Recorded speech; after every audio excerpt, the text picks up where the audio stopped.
আমরা সমস্ত দলের আমাদের সাথে আছে, চাকরি পাওয়া দরকার, তাদেরকে উপযুক্ত বেনিফিট দিয়ে ব্যাংক থেকে সসম্মানে ফিরিয়ে দেওয়া। ব্রাঞ্চ আমাদের 410 জন স্টাফ চাকরিযুক্ত হয়েছে। একজন করে একটা ব্রাঞ্চে যদি দেওয়া হয় তাহলে 414 ব্রাঞ্চ লাগে না, সবাই চাকরি করতে পারবে না। তাদের বয়স ভারাক্রান্ত হয়ে গেছে এবং তাদেরকে বেনিফিট দিলেও আপনারা 200 স্টাফ যদি বহাল করে, আমাদের স্টাফ যদি বহাল করে তাহলে আপনাদের 1400 ব্রাঞ্চ আপনাদের লাগে না।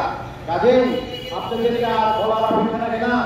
মাননীয় এমপি সাহেব আপনি আমাদের সঙ্গে যে কথা দিয়েছে, যে প্রতিশ্রুতি দিয়েছে, সেই অপেক্ষা করে আমরা খুব শান্তিপ্রিয়ভাবে অবস্থান করছি। আমরা কোনো আমাদের এই কঠিন থেকে কঠিনতর আন্দোলন যদি ফিরাতে চান তাহলে অবিলম্বে আমাদেরকে সমন্বয়কদের সঙ্গে সাথে করে বসে আমাদের একটা বিহিত ব্যবস্থা করে, যাতে ব্যাংকের সুনামধন্য ব্যাংকের সুনাম জন্য পূর্ণ থাকে। আমরা ব্যাংকের সুনাম নষ্ট করতে চাই না।